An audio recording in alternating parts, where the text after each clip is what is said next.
हरिओम नमस्कार मित्रों, प्रणाम, जय श्री राम, जय बद्री केदार। मित्रों, आज इस ज्योतिष कार्यक्रम में आपका मैं स्वागत कर रहा हूं। आज करते हैं ज्योतिष के जो महत्वपूर्ण सूत्र होते हैं उनके बारे में चर्चा। वीडियो प्रारंभ करने से पहले पुनः आपसे निवेदन है, चैनल को सब्सक्राइब जरूर कीजिएगा।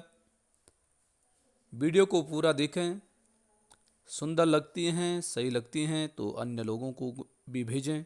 इसके लिए वीडियो को शेयर करें, लाइक और कमेंट भी अवश्य करें।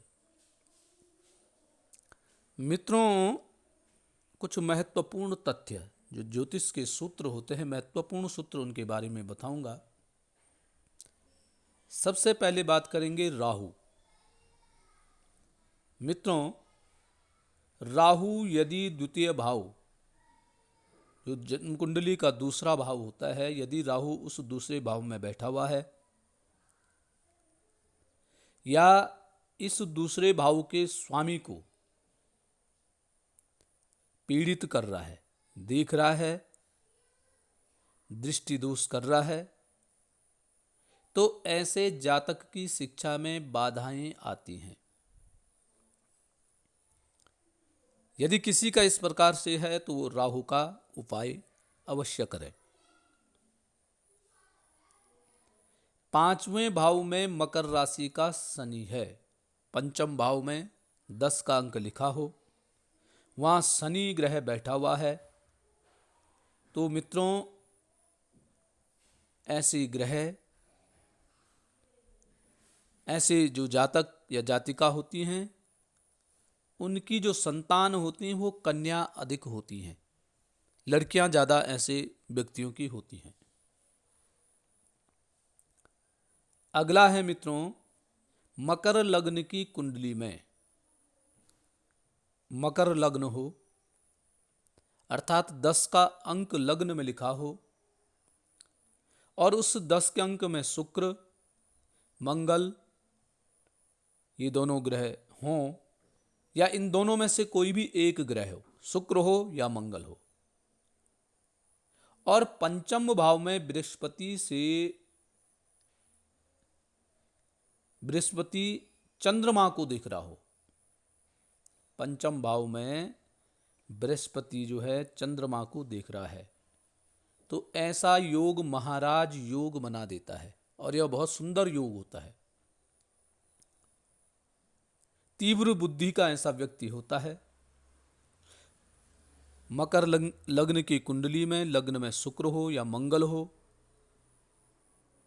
पांचवें भाव में चंद्रमा बैठा हुआ हो और बृहस्पति ग्रह की उस पर दृष्टि पड़ रही हो, और बृहस्पति ग्रह की दृष्टि आप जानते हैं 5वीं, 7वीं और 9वीं दृष्टि बृहस्पति ग्रह की होती है। तो पंचम भाव में चंद्रमा को बृहस्पति ग्रह देख रहा हो, लग्न में शुक्र और मंगल और मकर लग्न की कुंडली, तो ये महाराज योग बनाता है और बहुत सुंदर होते हैं इस योग में जन्मे हुए व्यक्ति। अगला है मित्रों मकर राशि। जिन व्यक्ति की मकर राशि लग्न के जातक होते हैं, लग्न में मकर राशि जिनकी बनती है, अर्थात लग्न में जिनका 10 का अंक लिखा हो, ऐसे व्यक्ति की जो स्मरण शक्ति होती है बड़ी अद्भुत होती है। ऐसा व्यक्ति की सोचने समझने की जो शक्ति होती है अच्छी होती है, बहुत अद्भुत होती है, और ऐसे व्यक्ति के बहुत सारे कार्यों में ऐसा व्यक्ति रुचि रखने वाला होता है।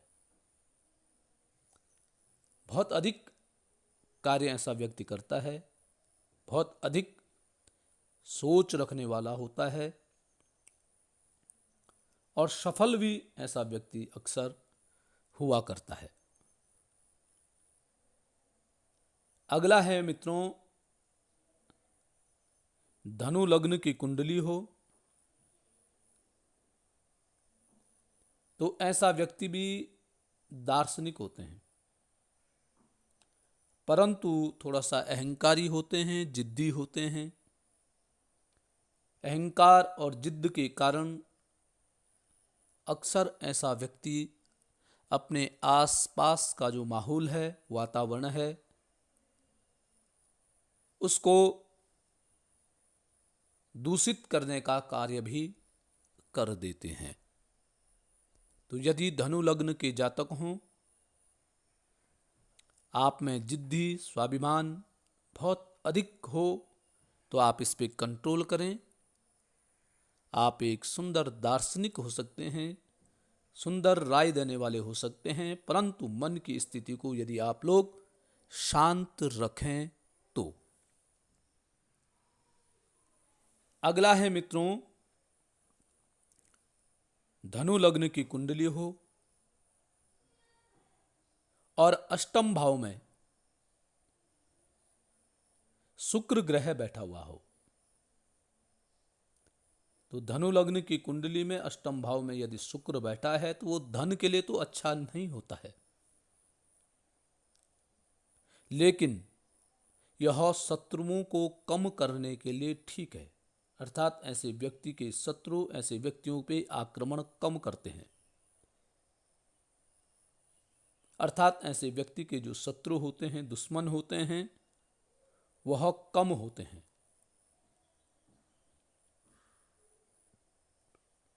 अगला है सिंह लग्न की जो कुंडली होती है। ऐसा व्यक्ति दूसरों की प्रशंसा करने वाला भी होता है।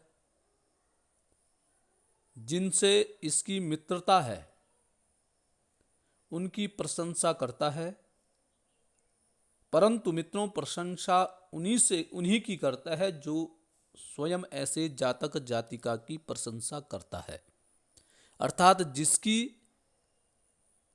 यह प्रशंसा करते हैं, ये चाहते हैं, ये आशा रखते हैं कि दूसरे व्यक्ति भी मेरी प्रशंसा करें, मुझे माने, मुझे मान सम्मान इत्यादि दें। ये सिंह राशि के, सिंह लग्न के जातक जिनका लग्न में 5 का अंक हो, ऐसे व्यक्तियों से काम निकालने के लिए ऐसे व्यक्तियों की प्रशंसा करनी चाहिए और प्रशंसा के वशीभूत होकर के ये प्रत्येक कार्य को सहजता से, सरलता से करने वाले होते हैं।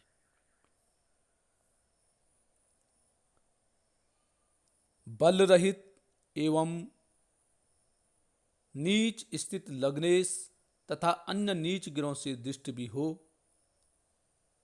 तो यह भी संतान उत्पत्ति में विघ्न प्रकट करता है।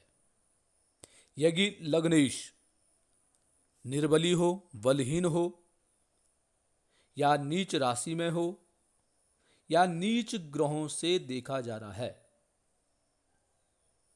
तो मित्रों ऐसा लग्नेश जिनका होता है उनको संतान उत्पत्ति में बाधा उत्पन्न होती है। यह संतान उत्पत्ति में बाधा कारक है। लगन का स्वामी यदि बलहीन है या नीच राशि में है या दुष्ट ग्रहों से देखा जाता है, तो ऐसे जातकों की संतान उत्पत्ति में विलंब होता है, बाधाएं आती हैं। यदि किसी का इस प्रकार से है तो वो अपने लग्नेश को, लग्न का जो स्वामी है उसको मजबूत करें, उसके उपाय करें, उसके व्रत जप दान इत्यादि करें। मिथुन लग्न, जिन व्यक्तियों का मिथुन लग्न है ऐसे व्यक्तियों पर आंख बंद करके भरोसा कदापि न करें। मिथुन लग्न के जो व्यक्ति होते हैं वो होते तो सीधे हैं, परंतु उनका अस्तित्व कुछ नहीं होता है। जब तक कोई कार्य परिपूर्ण नहीं हो जाता है तब तक ऐसे व्यक्ति पे भरोसा करना बड़ा मुश्किल काम है। ये कब बदल जाएं इनको स्वयं भी पता नहीं होता है। कोई भी व्यक्ति इनको अपने वशीभूत कर सकता है। तो मित्रों, ये थे आज के महत्वपूर्ण सूत्र, ज्योतिष के महत्वपूर्ण सूत्र। आज के लिए मित्रों इतना ही। कल पुनः किसी नई जानकारी के साथ आपके सामने प्रस्तुत होऊंगा। तब तक के लिए नमस्कार, प्रणाम, जय श्री राम, जय बद्री केदार।